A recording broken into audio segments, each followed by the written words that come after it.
మీరు ఇద్దరు ఉంటే బయటికి రాండి ఒకరు ఇద్దరు ఏం చేస్తున్నారు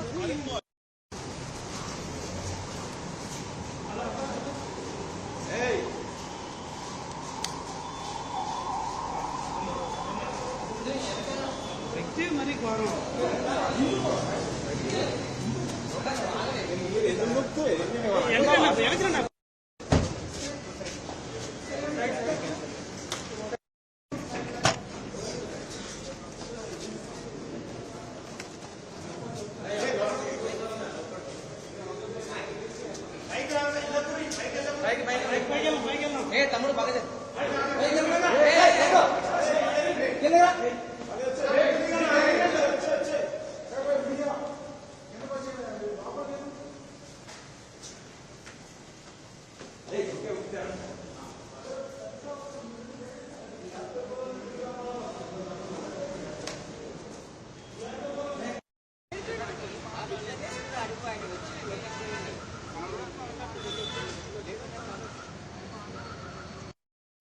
గత ప్రభుత్వ హయాంలో జరిగినటువంటి దాదాపు 4,000 కోట్ల రూపాయల లిక్కర్ స్కామ్ లో వైసీపీ పార్టీకి కావచ్చు, జగన్మోహన్ రెడ్డి కావచ్చు, దెబ్బ మీద దెబ్బ అని చెప్పుకోవచ్చు. ఆల్రెడీ నిన్నే ఒక వీడియో కూడా మాట్లాడుకున్నాం. Already Vijayasai Reddy liquor scam లో విజయసాయి రెడ్డికి ఈడీ నోటీసులు ఇవ్వటం గురించి ఆల్రెడీ ఇప్పటికే మాట్లాడుకున్నాం.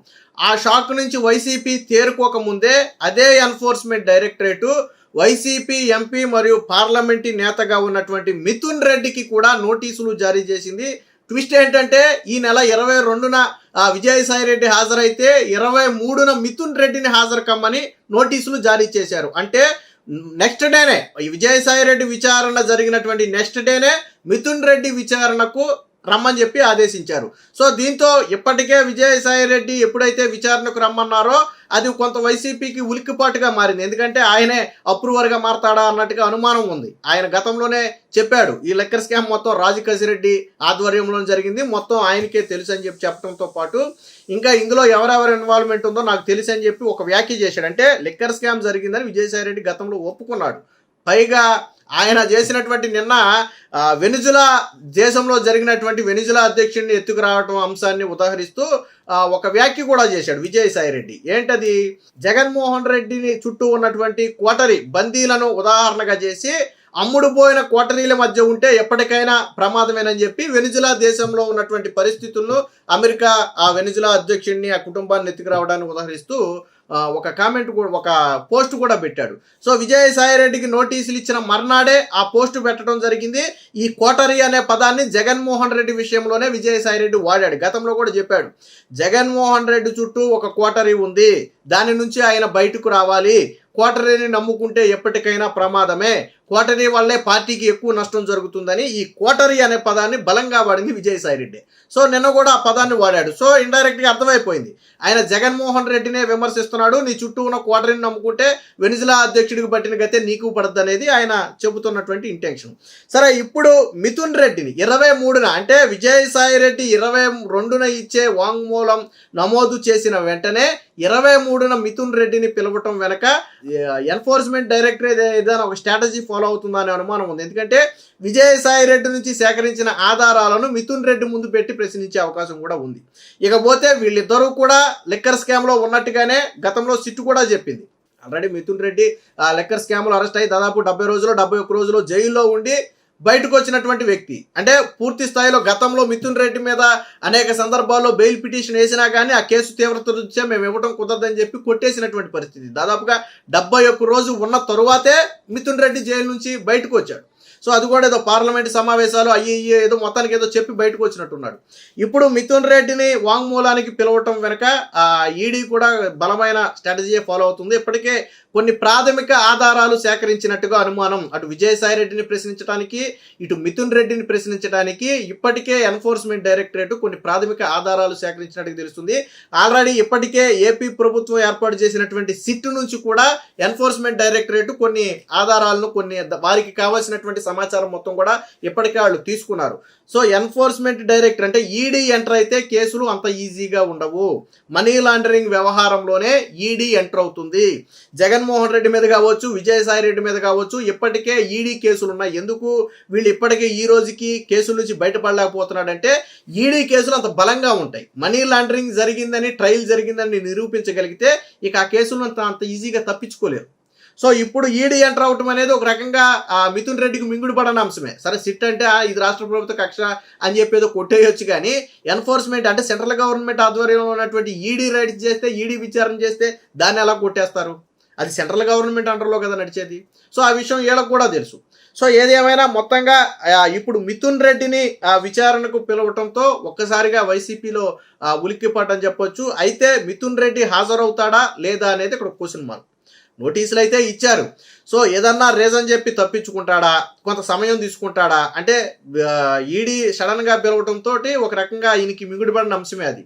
సరే ఎప్పటికైనా పిలుస్తుందనే అవమానం ఉన్నప్పటికీ కూడా విజయసాయి రెడ్డిని విచారించిన వెంటనే మిథున్ రెడ్డిని విచారించడం వెనక ఏదైనా స్ట్రాటజీ ఉందా అనే అనుమానం అయితే వైసీపీ పార్టీలో బలంగా ఉంది. ఎందుకంటే ఈ బేసిక్గా విచారణలు ఎలా జరుగుతాయంటే ముందు కింది స్థాయి నుంచి మొదలు పెడతారు.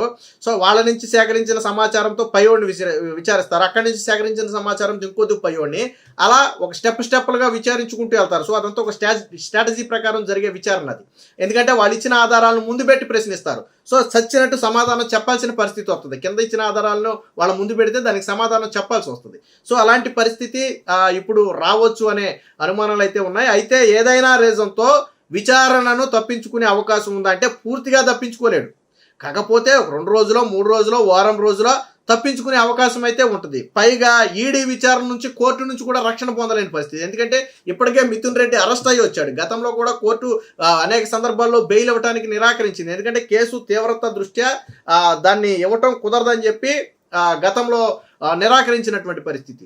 సో ఏదైనా ఒక రకంగా వైసీపీకి షాక్ మీద షాక్ లాంటిది. అటుపక్క విజయసాయి రెడ్డి పార్టీ నుంచి దూరం అయినప్పటికీ కూడా, అంటే ప్రస్తుతానికి వైసీపీ పార్టీలో క్రియాశీలకంగా లేకపోయినా నాడు విజయసాయి రెడ్డికి కూడా ఈ లిక్కర్ స్కామ్కు సంబంధించినటువంటి అన్ని వ్యవహారాలు తెలుసు అనేది ఈరోజు ప్రధానంగా అటు ఈడీ కానీ ఇటు సిట్ కానీ భావిస్తున్నటువంటి అంశం. ఎందుకంటే అప్పుడు లిక్కర్ స్కామ్ సమయంలో జరిగినటువంటి సమీక్షా సమావేశాలు కావచ్చు, లేదా పాలసీ మార్పుల విషయంలో కావచ్చు, లేదా వచ్చిన సొమ్ము మొత్తాన్ని కూడా తరలించడంలో కావచ్చు, ప్రతి చోట కూడా విజయసాయి రెడ్డి వాటిలో పాల్గొన్నాడు కాబట్టి ఆయనకు రూటింగ్ అంతా తెలుసు అనేది వాదన.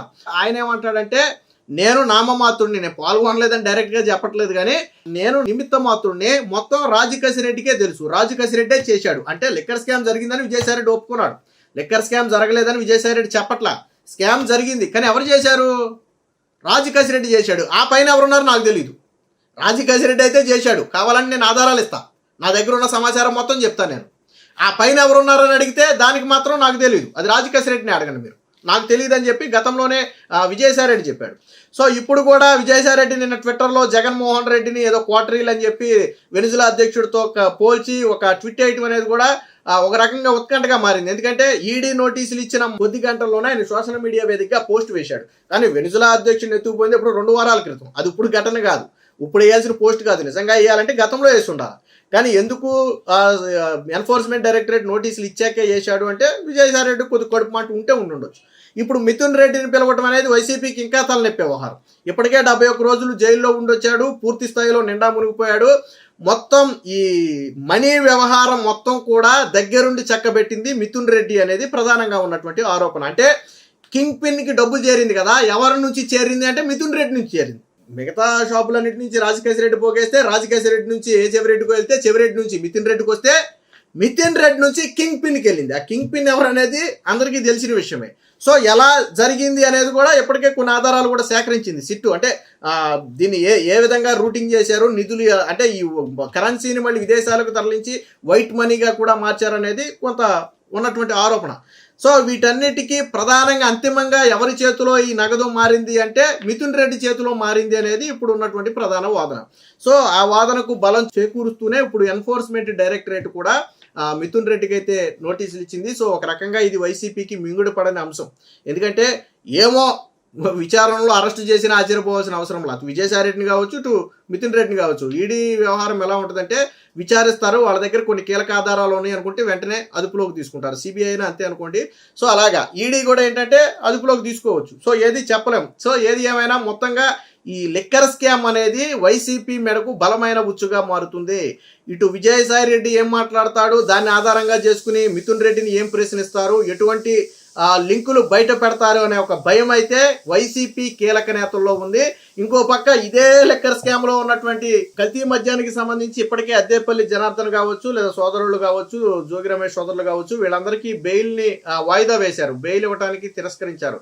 సో మొత్తంగా ఈ లిక్కర్ కేసు అనేది లిక్కర్ స్కామ్ కావచ్చు, కల్తీ లిక్కర్ కావచ్చు, ఈ రెండు కూడా వైసీపీకి బలమైన ఉచ్చులుగా మారుతున్నాయి అనడంలో మాత్రం సందేహం లేదు.